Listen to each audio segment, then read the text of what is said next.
lived onto the video. Alright. It was a little tricky getting the correct scale for the video because this thing is so tiny. So here we've got kind of a unicorn that most people didn't even know Kyosho ever made, since I believe this was in 88, 89 that they made these, and that was the only time they made them. They just weren't very popular for the price of them, but they're as detailed as the actual 1/10 scale like Kyosho Ultimas that pretty much you can get one of these in. Oh, yeah, that one's showing the Ultima, this one's showing the Optima, but there was a third one called the Salute that you could get, which also had a different body. But that one is even rarer than either of these. So I've spent a while restoring this one, and just went through and started cleaning everything, trimming any plastic tabs I need cleaned up, took apart the shocks, and just tried to polish everything a little bit to try and get back to what I know the factory sheen is on these, and just replaced a few bits of hardware that were missing. Went through, cleaned up the radio. The only thing that's left is I still can't find the bezel that would have said, well, either kyosho on some of them, or most of them were just had a clear polished. Sorry, I'm still kind of sick, but just a polished cap that goes over the middle of these. So yeah, I can try to.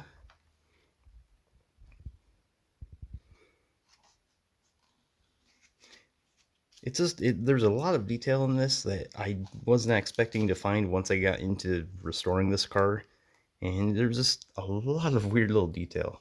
I don't know how else to describe it. Just it's a bit shocking. Even how they're saying leave a little bit of a gap just so the plastic arms can actually move around freely and stuff. It's just a really cool way that they put the car together. Because you have to imagine, for 88, 89, this was microscopic in terms of what they were pulling off, because it's an early electronic speed controller, and even something it's the size of your hand, roughly. So we went with the simple kyosho remote that they always had, and I will just stop delaying things and actually show you guys more of the actual buggy itself. Sorry, it's been a long few days, so hopefully I will be okay with getting a steady shot of the chassis. So focus, there we go. I believe it's a 380 size Le Mans motor in the back. The camera will focus again, and yeah. I took the tires apart, and hold on a second, my camera refuses to cooperate. So yeah, took apart the tires in the front and back, cleaned everything as much as I could. I probably could go with another round of peroxide to try and clean up the yellowing on the rims, and then I put foam inside of them trying to get rid of the flat spots. So, we can show the body afterward. Right, it's a little bit of a pain with how the front body clips are. Got there with enough adapters. So,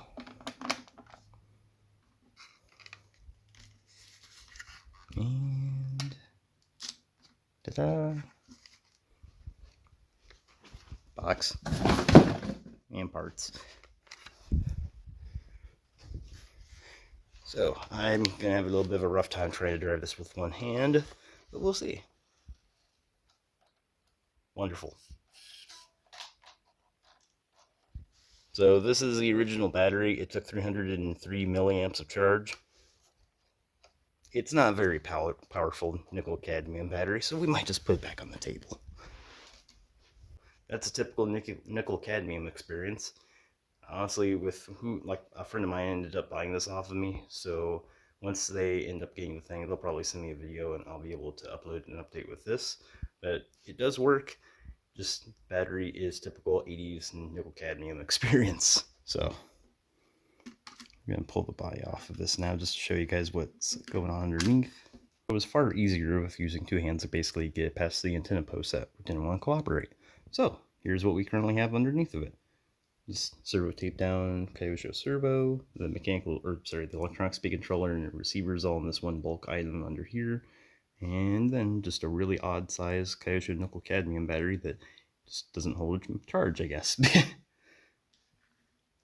So not a whole lot to really show underneath of it. It's a really cool piece of history, considering that Kyosho only made this for about 2 years at most, and nobody even really has seen these. I mean, I've got friends who are currently building Kyosho Ultimas and such, and they've never even heard of these or even seen them before until I actually showed them this being restored.